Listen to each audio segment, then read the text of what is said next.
warahmatullahi wabarakatuh. Halo semuanya, selamat siang.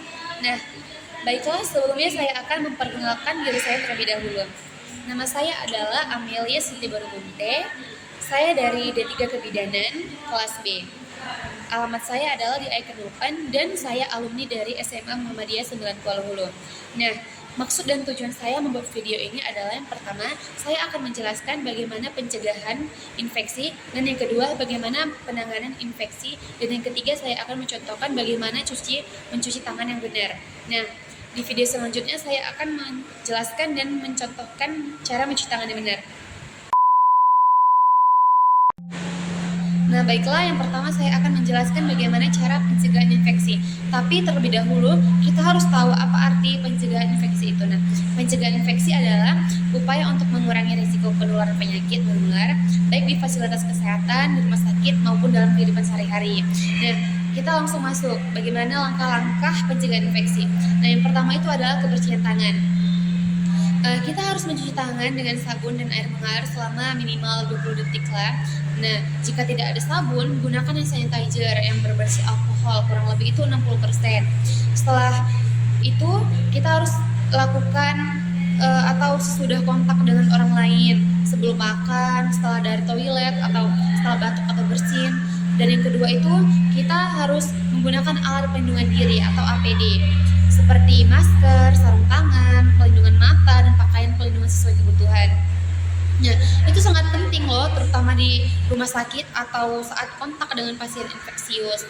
Dan yang ketiga itu ada etika batuk dan bersin. Nah, kita tuh kan suka ya kalau bersin atau batuk itu sembarangan.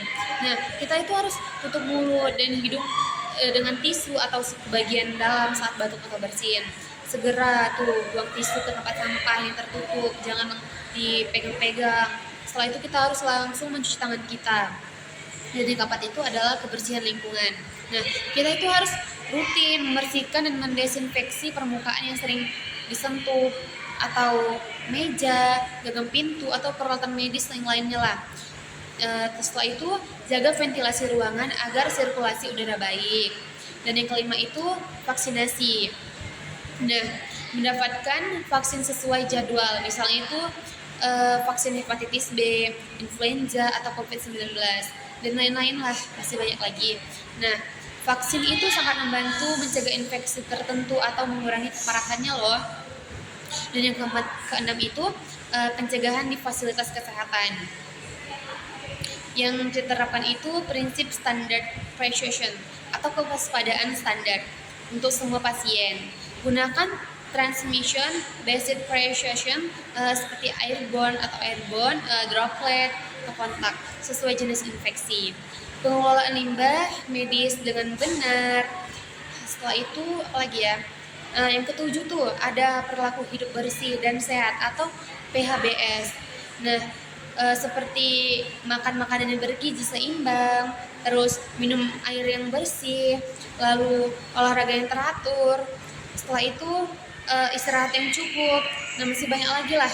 Jadi itulah kurang lebihnya yang bisa saya jelaskan tentang pencegahan infeksi. Dan yang selanjutnya saya akan menjelaskan bagaimana cara penanganan infeksi di video selanjutnya. Nah, selanjutnya saya akan menjelaskan cara penanganan infeksi.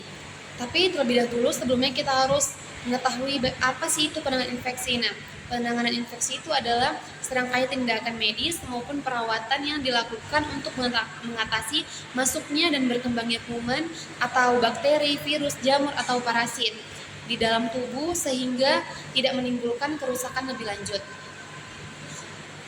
Langsung saja kita sebut apa-apa saja langkah-langkah penanganannya. Yang pertama itu adalah eliminasi sumber infeksi. Nah, kita harus membersihkan luka, mengeluarkan nanah, atau mengangkat jaringan mati bila perlu. Dan yang kedua itu adalah terapi obat, seperti antibiotik itu untuk infeksi bakteri. Nah, itu harus sesuai resep dokter, jangan sesuka kita.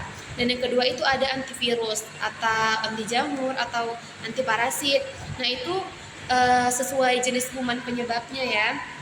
Lalu ada obat simptomatik, itu seperti penurunan panas, pereda nyeri. Lalu yang kedua ada perawatan pendukung. Nah, itu harus istirahat cukup, hidrasi atau cukup minum, dan nutrisi seimbang. Terus atau kompres pakai air hangat atau air dingin sesuai jenis infeksinya. Dan yang keempat itu ada pencegahan penyebaran.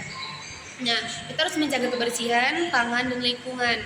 Isolasi bila infeksi menular, misalnya TBC, flu, atau COVID-19. Lalu pemantauan dan tidak lanjut. Lalu evaluasi gejala, apakah membaik atau memburuk. Dan yang kelima itu, kita harus segera mencari pertolongan medis bila ada tanda infeksi berat atau demam tinggi, sesak, nyeri hebat, penurunan kesadaran. Nah, itulah yang bisa saya jelaskan, kurang lebihnya saya mohon maaf. Dan yang selanjutnya kita harus menjelaskan praktek contoh mencuci tangan yang benar. Baiklah, di sini saya akan mencontohkan bagaimana mencuci tangan yang benar. Yang pertama itu, kita harus membuka terlebih dahulu aksesoris seperti jam tangan dan lainnya. Lalu kita cek air kerannya hidup atau tidak. Setelah itu kita akan lanjut mencuci tangan.